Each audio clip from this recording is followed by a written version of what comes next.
You're tuned in to a Grown Folks production. In the mix with the commish, Nate. And just like that, we welcome you into Press Pass Live. Welcome to this Season 111 playoff preview show. We don't know who's in yet. We're going to unpack that here in just a bit. I am your founder and commish, Nate. Let me welcome in my buddy, Mr. Maniac. How we doing today, bud? Doing marvelous, man. Looking forward to getting into the meat and potatoes of the OMFL here with the looking at some of these games and where these guys are sitting. But man, it's never a dull moment in the OMFL, that's for sure.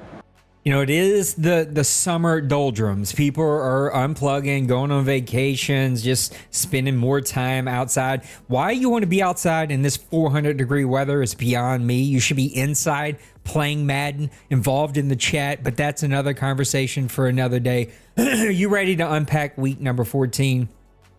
I am ready to unpack this marvelous week, man. Take it away, big fella. Some big games in this week.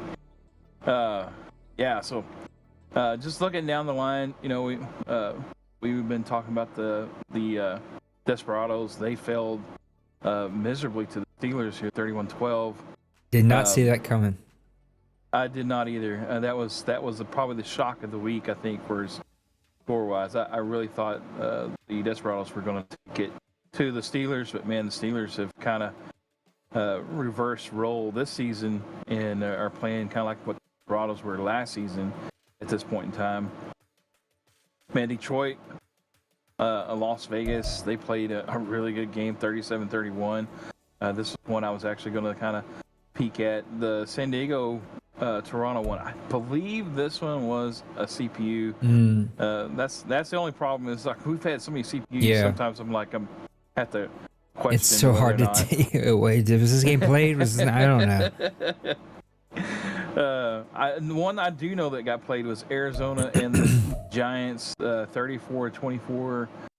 Joker getting the big win versus the Giants. Both these guys are battling for playoff spots. I know the Giants are setting a little bit better currently for playoffs, but man, those Cardinals are kind of keeping things interesting and alive for themselves. Another one we could talk about was our game. This game was it's a good game. A really good game, man. It was. I know there was a lot of turnovers in this game, so that was a difference. I think we haven't had one of those games like that in a while for a lot of turnovers, but it was a good game between both of us, and we always have good games. Philadelphia took it to Dublin. I'm not sure. Again, this could have been a CPU, but nonetheless, Philadelphia gets the 42. Buffalo crushes Miami 30-13. It looks like it was a sim. Okay, yeah, I just now seen the girl out there. Orlando, if this one was played, I think it was, but again, Kansas City side. So nonetheless, it was a 30-24 victory for Orlando, but it was closer. Another game that I really thought about talking about was the Cowboys. I think you even mentioned this last week. Probably gonna be like the game of the year or whatever. It was a really good game, but again, you just don't know if the guys are playing all out, not showing their hands, or was this everything they had on the table? But nonetheless, I know what they weren't showing in that game was defense. They weren't showing any defense. Yeah, that is true. But you know, maybe they're holding their defense. I know it seemed like the last couple of seasons, playoffs, the defense gets to roll in a little bit, for especially Dallas and San Francisco start cutting people out on the offensive side. But Cincinnati got a 38-10 win over Baltimore. Washington and that one was them. Seattle squeaks out a victory over Rams. The Rams again have been pretty impressive for that team. Had build around, and so you got to give it to them. But the one game I wanted to highlight though was the Houston Texans and Carolina. Hopefully, it wasn't a CPU game, but pretty sure it got played. I know the Panthers are fighting for their playoff lives, and then Roger. We don't get to talk about Roger a whole lot, but Roger has done a good job this together. A really good season with the quarterback, and he's got the offensive side running pretty good. He's usually defensive minded as well. He struggled a little bit there, but in the offensive yards this game, not totally crazy. 283 for the Texans, 99 for the Panthers. Both offense rushing yards were pretty close, 113 to 129 for the passing yards, 170 for the Texans, 270 for the Panthers. First downs, giving the nod to the Panthers, 20 first downs. Turnovers, both guys did have a turnover apiece. Third down conversions, couple red zone efficiency. The Panthers nod, there was percent. Got the 3 offensive red zone touchdowns, and at time of possession, a little favored Panthers, 22, almost 23 minutes, 17 for Texans. Player stats, Bryce Young, he has been up and down this season. This game he had a pretty solid up game.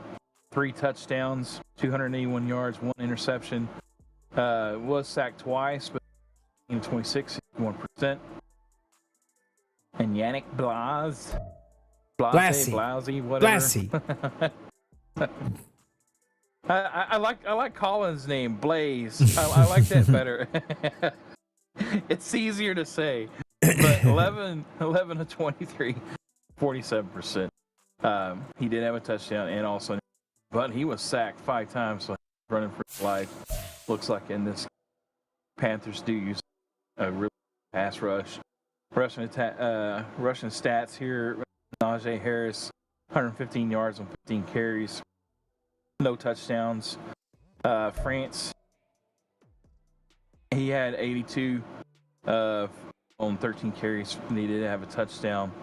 But guy, Panthers, Stockton, the Texans kept him in check pretty well. Only 17 yards on 8 carries, 1 yard, but he did have that touchdown in the red zone. Looking at receiving stats, we all know when Houston Rodgers playing, most of the time those passing stats, the wide receiver is going to get fed, but looked like the Panthers kept his wide receivers in check pretty well. Marco only had 3 catches, 84, have a touchdown, and that was long there. So he definitely always tries to get the long balls going. Logan Summers had 3 for 73, and then Monroe had 5 for Texans. But the leading guy here, Jonathan Mingo, he's been a hot topic point for us in a couple of shows. 6 receptions, 114 yards, 2 touchdowns. And now I do remember watching this game a little. Yeah, he got open a couple sideline passes with streaks. He does what he does best, and in the end zone. Shark also had a couple 4 catches for 68 and a touchdown. He does tend to get all his receivers active in the game. On the defensive side, Sanborn, this guy's been an active player for the Panthers on defense, and so he's actually drafted 2 really good linebackers. I was trying to say running back for whatever. Linebackers the last couple of seasons with Barnes and then now Sanborn, but he had 10 tackles, 2 for a loss. Barnes had 2 tackles for a loss, 8 total tackles, also a sack, and then leading the charge for Texans, Mr. Pickles with 8 tackles. Your leading sack guy though is Derek Brown for the Panthers, 2 sacks. Then running up behind him was Laquan Jeffers. He had 1.5. But man, the Panthers get after the quarterback. Your interception leader guys here was Stake for the Texans. He's a rookie. He's actually been playing pretty well this season, so he might be in consideration for some rookie awards at the end of the season. So keep an eye on that. But also, Jeremy Chin had one for the Panthers. But a really good game. Both teams are obviously hitting in different directions. Bird playing for a playoff spot. Roger just trying to play spoiler. But it was a really good game to watch. Kudos to Roger for not rolling over and playing dead, because he brings everything to the table. And dealing with, all the health things that poor Raj is constantly having to deal with. That's a look at week number 14. Let's take a look at week number 15. I'm going to try to skip these sim games. We had a bunch of sim games for some weird reason. Those Carolina Panthers and Washington Commanders played to a great game, 40-37. Carolina comes out on top on that one. It looks like Arizona and Pittsburgh went at it 52-30. I don't know if this game was really played or not, but the Arizona Cardinals have gotten red hot here at the end. 52 points on a Cincyberg defense is nothing to be ashamed of. That is a playing really, really good football. Those Desperados dropped a second game in a row here, 27-24 against Tim and his Detroit Lions. Denver with a 34-31 victory over New England. Toronto with a 24-20 victory over the Los Angeles Rams. So Bill getting some momentum going for his own team there. You in Orlando, was that played? Like, were you guys able to play this before you left? No, it was a sim. Sim, actually, CPU game. Yeah. Yeah, I played the CPU, but disconnected. Me and Tampa Bay had a great game late yesterday afternoon. New York Jets with a 33-20 victory over the Cincinnati Bengals. San Francisco flexing their muscles, I guess, on the CPU. Ravens, I don't know. Nipples feels like he's been gone the entire season. And then Kansas City and the San Diego Chargers 21-20 with a really good game there. But we're going to go back up here and we're going to talk about... where'd it go? Which game do I want to talk about? Oh, here it is. New York Giants and Las Vegas Raiders, 28-31. The Giants come out on top, 25 points scored in the fourth quarter alone. The Giants have had a couple of tight games here at the end, and he is well on his way to the playoffs. We'll talk a little bit about the NFC outlook, but the Giants are securely in one of those spots, and you can see here at the end, there's been some teams get red hot. 370 passing yards for the Raiders, 149 rushing yards for the Giants, 25 total first downs to 19, only one turnover each for them, and then a tight time of possession, 21:58 to 18 minutes. Let's look at a couple player stats here. Both quarterbacks played pretty good. Walter, 346 passing yards, 3 touchdowns, 1 interception, 66% completion percentage, a 10.4 yards per average. Charles Norris, whatever, 272 yards, 2 touchdowns, 1 interception. He was sacked 3 times, but 69% completion percentage and a 10.5 yards per average. So both of these quarterbacks playing really good football in this one. Barkley had 76 yards, Mitchell had 69, and then looking at some of the receiving yards, 97 for Terrence Marshall, 84 for Pleasance, 83 for Stanford, and then some of the defensive players who played really good. Jude Mullins, 12 tackles on the day. A couple of guys with 2 tackles for loss. And then your sack leaders here was Simmons, Thibodeau, and Judge, each getting in on the action. And then the 1 turnover each, Joseph Marion, the cornerback for the Raiders, and Deontay Banks, the cornerback for the New York Giants, both getting interceptions. This was a tight game, and the Raiders getting some momentum here at the end of their season. I think we're going to talk about them. Yeah, we are going to talk about them here in just a little bit as we unpack the AFC. But what a good game between 2 very good teams that we're going to see here in the playoffs. I see you, Bill up in chat hanging out with us. That's a look at week number 15. You want to take a look at week number 16? There's not a lot done back here, so you kind of take that one as you want. Yeah, it's not a lot done, but we do have 4 games played. We've got a lot of blowouts. I think the Dublin game is CPU for Black Knight. He's vacating, so he's out in Mexico somewhere. Toronto playing the CPU Ravens, man, whipping the Ravens. Where's Nipples at? Has Nice anybody checked in on this fella? Did he drown on these last trips that he's made? My goodness. I think he got lost in the bottom of a Lost bottle in the somewhere. sauce, I yeah. don't know. Man, the Steelers. I'm pretty sure these two guys played this game. Nice songer though. Man, the Steelers. Bill says that Nipples is back, so that whooping was not on the CPU. That's Bill laying it down on the Mr. Nipples. Oh well. Well, that was a good win then. He must have been drunk. That's the only explanation.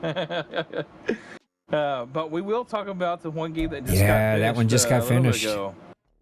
And so the Seattle Seahawks defeat the 49ers 31-24. It's the second time? 10 points. Yeah, I think they sweep them for the, I believe. I could be wrong. But man, they scored 10 points in the fourth and they held the 49ers to 0. So 31-24 victory for Seattle. So that all wraps up NFC West and Seattle, that division crown.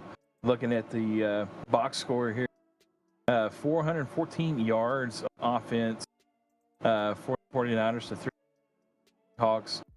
Looks like D-Money is putting that rushing attack to work with 215 yards. To Seattle had 124. Good balance there for Seattle with 202 passing yards and 199 for the 49ers. 49ers though get a huge nod on first downs, 24-13 over the Seahawks. So man, they were churning out some yards. We all know who was getting the ball. We don't even have to look at the player stats yet for the 49ers. We all know who was getting the ball. 100% though in their offensive red zone for the 49ers to only 40 for the Seahawks. So just looking at this, you probably think, well, the Seahawks lost this game. 26 time of possession, almost 27-13 for the Seahawks. So let's look at the stats, see what happened. Oh, Brad White was sacked one time, but he's 12 of 20, 60%. Not a whole lot of passing. One touchdown, so it looked like he was kind of keeping care of the football here with his quarterback. Trey Lance, something we don't see from the 49ers. No touchdowns and one interception, 13 of 19. So he didn't throw the ball a whole lot either. But when you got a rushing attack with Isaiah Pacheco, like the 49ers do, probably don't want to throw the ball a whole lot. 25 carries, 138 yards, 3 touchdowns. His backup had 12 carries for 67. Walker for the Seahawks had 93 yards on 10 carries. So he was churning out some big yardage. He had there 75 with a long touchdown. With touchdown, him backup Wagner bringing in 5 yards on 5 carries, touchdown as well. Receiving, Deebo Samuel 4 of 82. 49ers Metcalf for the Hawks 2 for 77. Christian Watson also had 4. Brandon Ayuk had 2 for 39. So really they spread the ball around a lot. Look at all the stats there. Like almost all their guys had some sense of excitement going on offense, catching the ball. On defense, looking at your tackle leader, Jamal Adams from LSU, the 11 tackles, 1 for a loss for Seattle. And then looking down, Niners, their top guy was Fanga. Yeah, good luck with that one. That sounds pretty close to me. So yeah, it's 6 tackles and 1 for a loss. Sack leader, Eddie Jarrett, old man from Falcons, getting a sack there. And your interception, Jason Dunn, rookie middle linebacker for those Seahawks. It looked like it was a good game. I just kind of tuned in like right at the last. I didn't get to see anything. Looked like they were exchanging blows for a while about this game. But the Seahawks did get a really good fourth quarter with those 10 points and holding the 49ers to get the win.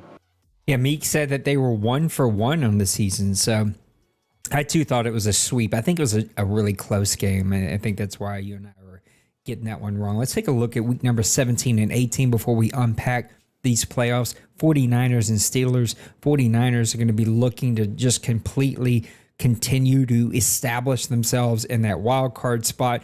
Pittsburgh dropped a couple of games, but then won big this past week, so we're looking for him to get things turned around. Seahawks and Desperados. We talked about the Desperados season in our prediction show at the beginning of season 111. I feel like are we 111 or are we 110? I don't know. I've got myself completely confused now. I'm pretty sure we're 111.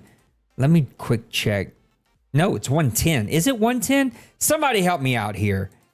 Somebody's got to know. It is 110. Right, but it's every 110. time somebody brings something up like that, I always I'm all twisted. I don't know why I'm all twisted, but I am. Anyway, Desperados in our prediction show, I said, had a tough end of their season coming up, and boy, they are right in the middle of it. That's going to be a really tough game against the Seahawks, Jets, and Buccaneers. I don't know what's up with Kevin. He seems to have just folded and given up on this Madden. He's ready to call it a night. The Jets are going to be looking to continue that momentum. Chargers and Raiders might be game of the week this week. Chargers trying to continue their momentum towards the playoff. The Raiders are right in the mix. We're going to talk about their team a little bit. But the Raiders have found some game playing here really late. Lions Cardinals, big tip of the cap to Tim and what he's been able to do at the end of this season. But man, Joker might be the hottest team in the OMFL right now, especially when it comes to putting up points. That's going to be a fun one. You and your Atlanta Falcons are going to go travel to the Dallas Cowboys and face two great teams getting at it. Who's going to play the most defense in this one? That's going to be the big question. That's going to be a ton of fun to watch that one. And then Panthers and Titans might be fun. I'm looking at you, Penguins. I don't, poor Penguins. He's, pretty quiet in the OMFL. He's pretty active in the Deuce, but Penguins, I'm looking at you to do some upsetting this week, and that's a look at week number 17. You want to take a look at week number 18?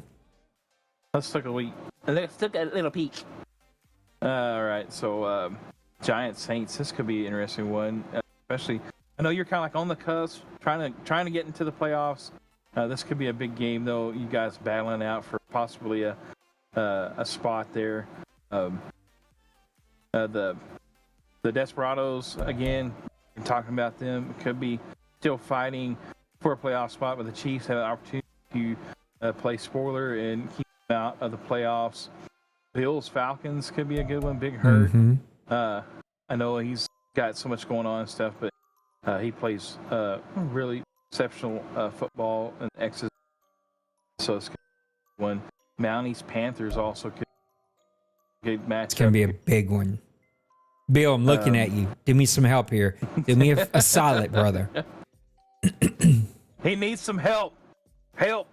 And so this one's probably one I need to tune in to, because both these guys have the tendency sometimes to play really defensive. So we might actually be in for a defensive matchup in defensive game. So it really, like you said, watch. I know the Lions are going to be playing CPU, so I don't think he's going to be back the way we churn out games.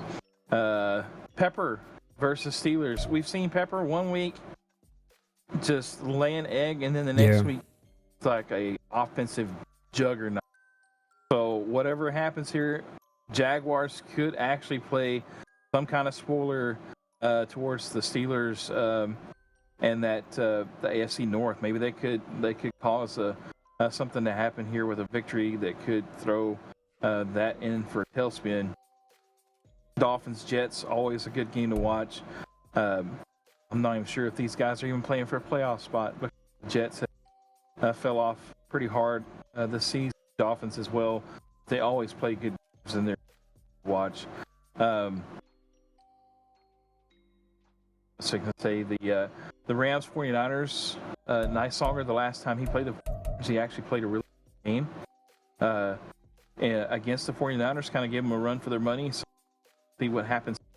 49ers getting ready to take vacation, or are they getting ready to gear up for the playoffs? So this one's Chargers Broncos. This one's could have big time playoff implications and also division winner implications here. So both these guys always play really an awesome game to watch whenever you get a chance to tune into these guys. And last but not least, Bengals Ravens could be pivotal for that division again, like we talked about. But it just remains to be seen if Nips is around or if he's still living La Vida Loca or whatever. So that's a good line. Yeah, he may be completely La Vida Loca. I have no clue what to expect. No OMFL news today. That's on me. Our guy Denbrew asked me early this morning, but I was already out of the home office. I had some meetings in the city today, and by the time I got back, he said, "Hey, I didn't record." So. We didn't have any OMFL news. Today, what we're going to do for our special topic, though, we just want to unpack who we think is in and who we think is going to get left out. Bill does such a great job telling us in the chat, kind of laying it out of who's still alive, who's completely eliminated. I've got it right here on the screen when it comes to who is currently in and who currently isn't. We're going to take a look at the AFC first. Currently, you can see it on the screen. You got the Condors, number 1, Broncos, 2, 7, Steelers, 3, Jets, 6, Raiders, 4, Desperados, which caught my eye a little bit, and 5, Chargers. But looking over here at Bill, he's got a couple of those sort of moved around a little bit. Still live. Bills at 7-7, Bengals 7-7, Patriots 5-9, Titans 5-9, Texans 4-10, totally eliminated. Chiefs, Dolphins, Jaguars, Ravens. Mr. Maniac, let's unpack this a little bit. Let's talk about who we think is in and who we think is not going to get in at all. Good to see you, Bird, Bill, Meek. Thank you guys for hanging out with us. AFC, who we think is going to get those last wildcard spots? I think the ones that are really left up for question, technically Desperados, Bengals, though they're sort of fighting it out. Who's all over there? Is it Desperados, Bengals, Steelers, right? Are the Steelers in that division? So Desperados at 8-6, Steelers 7-7, Bengals at 7-7. Those three are sort of fighting it out for the number 4 seed and currently one of those last 2 wild card spots. And then you've got the Raiders in one of those wild card spots at 8-6. He's battling out with the Bengals, the Patriots, the Titans, and the Texans. The Chargers feel pretty secure. The Jets, I suppose, are on the edge, but they're at 9-5. The Bills are at 7-7. I feel like that one's pretty secure. Who do you think gets in the AFC? Who gets left out? Yeah, this could go like a couple of different directions. Obviously, got 2 guys there sitting with the Bills and the Bengals, both at 7-7, and they're just like knocking on the door to get in. And we just talked about some matchups there. Kind of to end the season for these guys. And right now, also currently have 3 teams from the AFC West that are kind of occupying some playoff spots. So, but these guys could eat each other up a little bit because they're going to be playing some. Especially the Raiders got some really good matchups here against division opponents, and so that could either solidify them for playoff spot or knock them out. I'm actually seeing, and I know both these guys right here, Bills, Bengals, talking about them. Man, he'll have a team that has a stinker.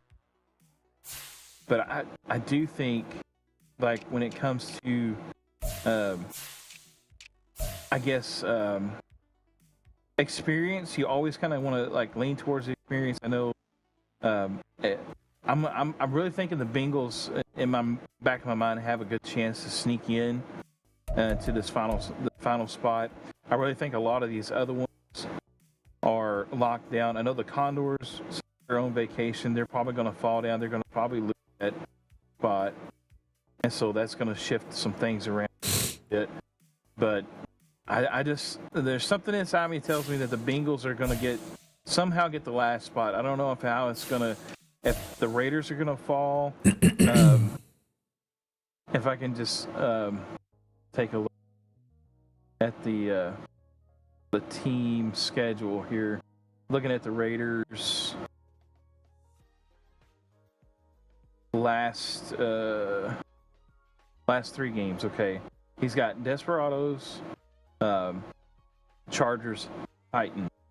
So he's got two games he's going to be facing current playoff spot holders. Whatever he does in these 2 games is going to be what decides his fate, I believe. And so if you look at last 4 games for him, it's only 1 win and 3 losses last 4. So he's kind of hit like a little bit of slides. Be able to turn things around and get things going for himself and solidify that playoff spot or falter, making things interesting. I just feel like that the Chargers and the Desperados, even the Desperados had a little bit of a slide. I think both these guys are probably going, if I had to call these 2 games, they get the win, which forces, I think, Bengals possibly get and sneak into that last spot. Bengals also have Broncos. But if it turns out for the Bengals and the way that things have played, the Vikings have been a game a lot, Ravens that play a factor for the Bengals and in the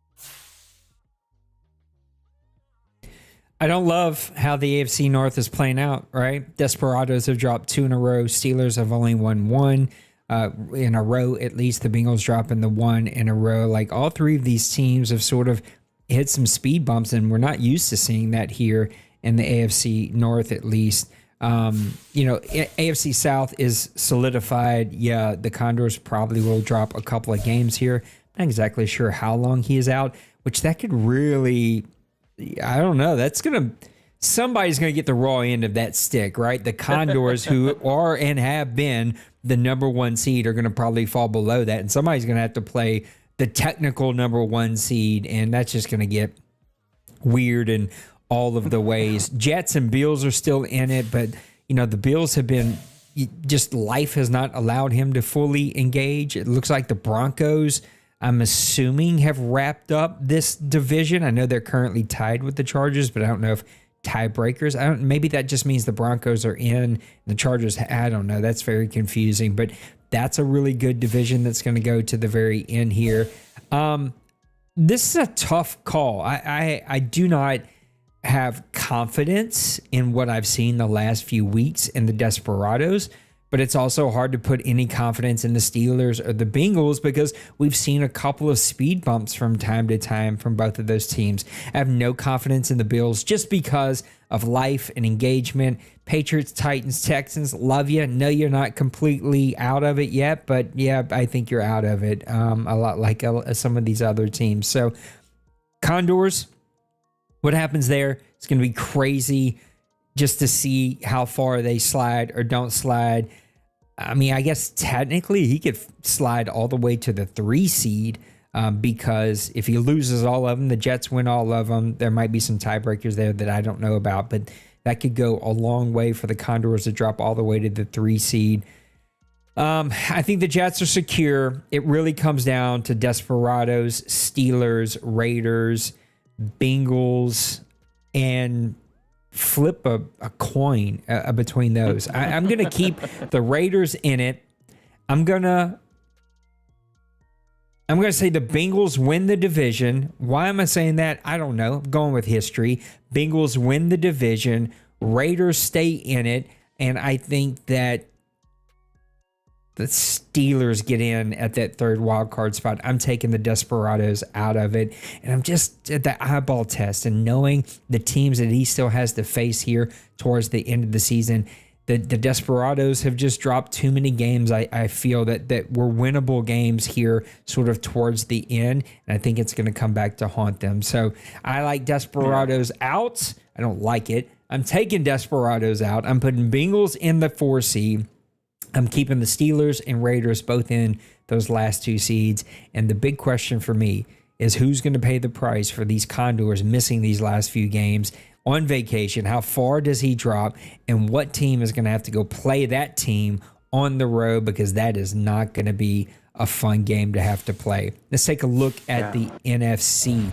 Let me pull up the NFC picture right here. You got the Seahawks sitting at 13-1, Cowboys 13-1, Falcons 12-2, Giants 11-3, 49ers 11-3. Those all feel crazy secure. Okay, I was going to say something, but let's just let this play out. The ones left up in the air, the 4th seed with the Mounties at 8-6, Lions are still in it at 7-7. And Panthers at 9-5 at the last wild card spot from the AFC or NFC South. Saints at 8-6, Lions at 7-7, Cardinals at 6-8. Technically, all of them are still in the hunt. Black Knights, Bucks, Commanders, Eagles, Rams, and Vikings, they are all out. NFC and how this one plays out. What do you see happening over here? It looks like really you've got 1, 2, 3, 4, 5 teams playing for 2 seeds.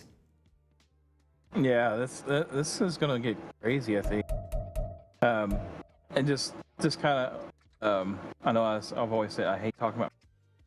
I've got a really tough last 3 games. All go for myself. I could come out of this. The ideal thing would be come out of this like 2-1. Worst case scenario, going 0-3 in these last 3. Which is very, very possible. That could throw some craziness into this as well, because that could, if Panthers going to run last few up and actually take up, I think, the last or the 3rd seed possibly from me. So I mean, again, there's so many scenarios. I think you're going to see that if that happens, though, that could cause a ripple effect for those guys that are trying to get in at the still alive. Their Bill's graphic there he's put together, or his breakdown, not actual graphic. He does it so good. But like you said, the Saints, Lions, the Cardinals, all trying to get in to playoffs there, and it's just really tough. One, Mounties, they're actually kind of helping possibly keep these teams alive, like the Lions.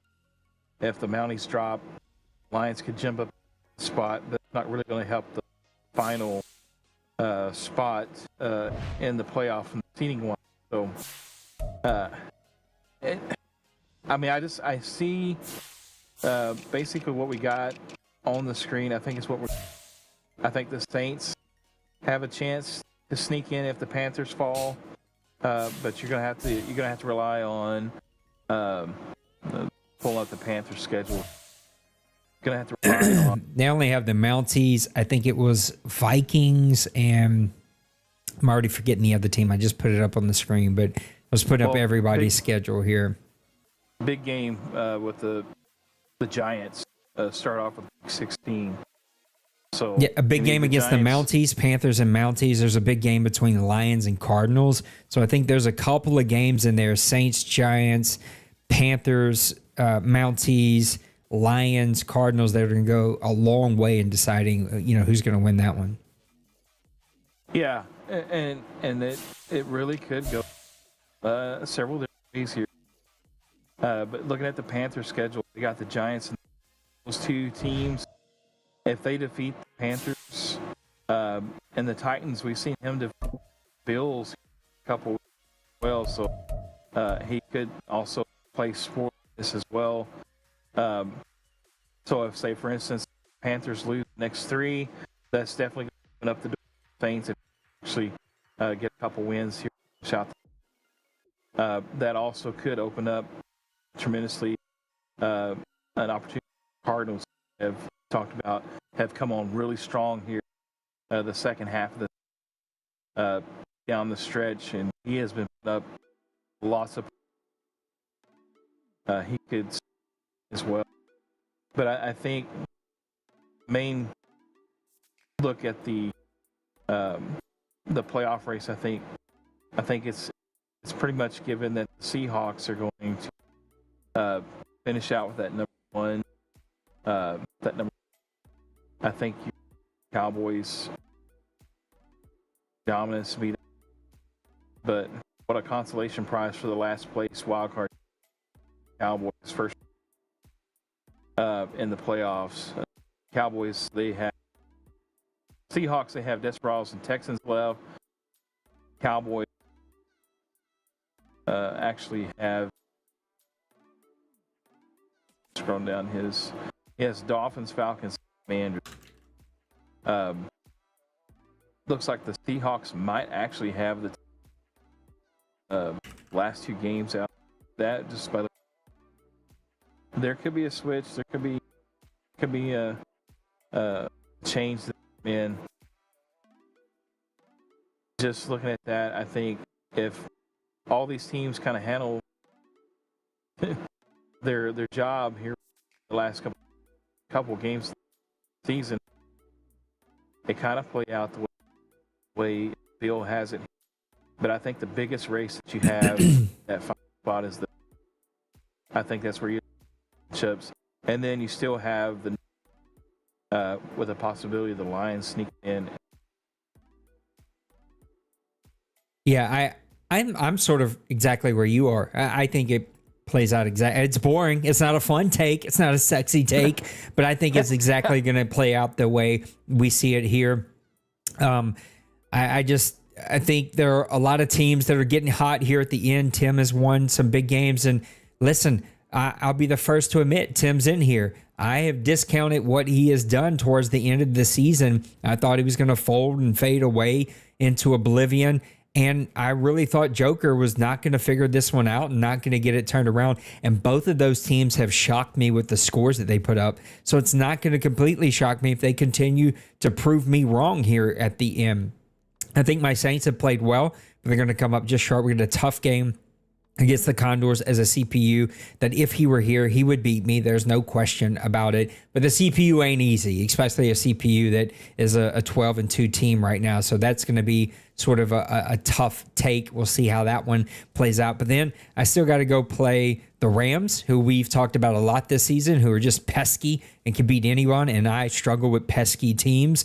And then we've also talked about the Giants and how great he's playing. I barely beat Colin last season. Maybe it's been 2 seasons now since we've played. He just seems to know how to play really well against me. So I think my Saints come up just short. I think Lions and Cardinals could shock us, but they are trying to dig themselves out of some big holes. And the Mounties and what Bill has grown and been able to do with that team, I feel like he's found his footing with them. And I think the way that he has it drawn out here is exactly how it's going to play out. And that's going to set up for some really fun games. I don't feel any envy in me for the Panthers and Bird to have to go play the Dallas Cowboys. You and the Giants are going to be a really fun game. And then poor Bill and his Mounties are going to have to go play the San Francisco 49ers as a number 5 seed, which just absolutely sucks. But we'll get on that one into the next show as we start to unpack who was in and who wasn't. Jay Bowles said in the chat, I'm a little bit delayed on the stream, but I do agree Raiders have 2 huge games coming up that will decide the fate. And I'm going to try to make a push. But with my previous 3 to 4 games, I've sucked. I'm right there with you, Bowles. It's been a tough end of the season as we come to a close here. Let me look. I think the mailbag is empty. I didn't remember seeing any mailbag questions, but we're going to pull it up. We're going to look anyway. The mailbag is empty. Don't go putting anything now. It's a little too late. I think it's actually perfect timing. Sounds like the wife is home. So we're going to put a little bow on this one. A nice, quick, fast Press Pass Live. Next week, though, will not be fast. It will not be quick. We will be unpacking our predictions for OMFL Season 110 playoffs, including OMFL Bowl number 110.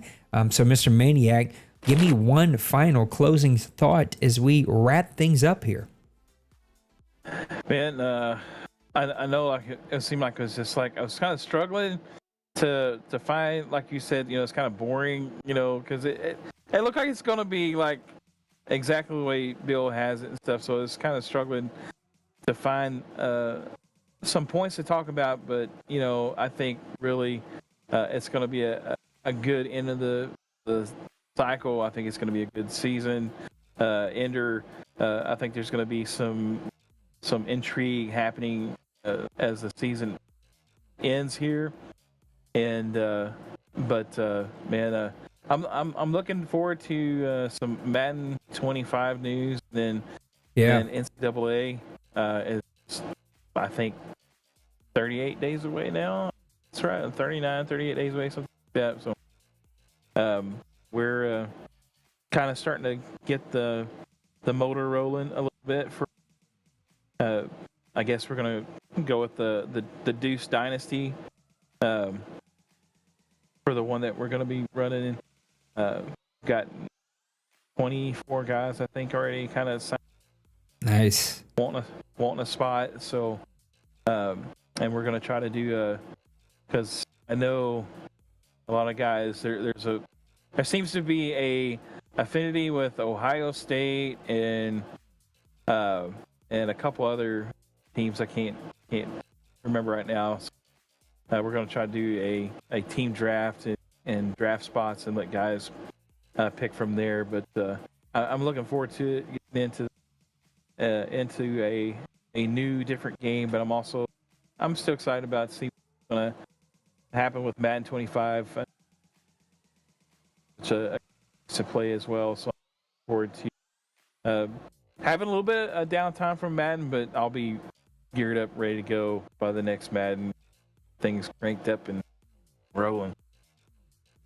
Yep, I agree with you. I can't wait to start dropping some new news segments. We're trying to find a Friday that we can bring back Grown Folks Live, which is our Friday news segment sort of podcast about what all is going on in Grown Folks. But as I start to gear up, I'm also transitioning to a new job, wrapping up my last week where I currently am. After 10 years, I'm transitioning into something brand new. So I got to figure that out. I got to figure out what my weeks look like, my day-to-days look like. It's all going to be a little bit different for a little bit.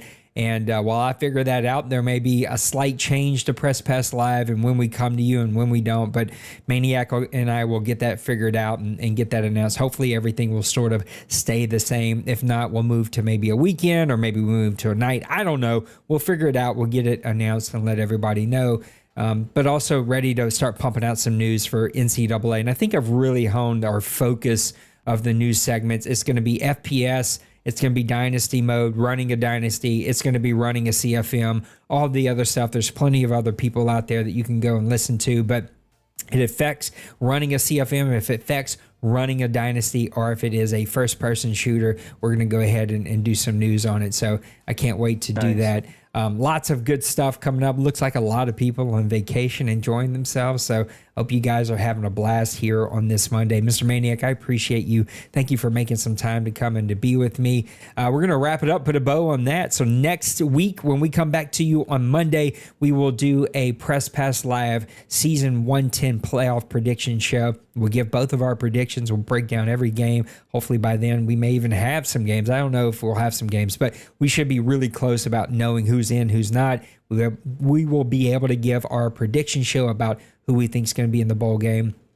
And then maybe Maniac and I can find a couple games to call. If he ever slows down, poor guy's been crazy busy. We haven't seen him in quite some time. So Maniac, thanks for making some time for me today. Guys, I love you. Remember, take care of yourselves. Take care of those around you. Know that you matter to me. I appreciate you for being here. Thanks for all the chat, for being in here. We'll see you in the next one, all right? Peace. Deuces.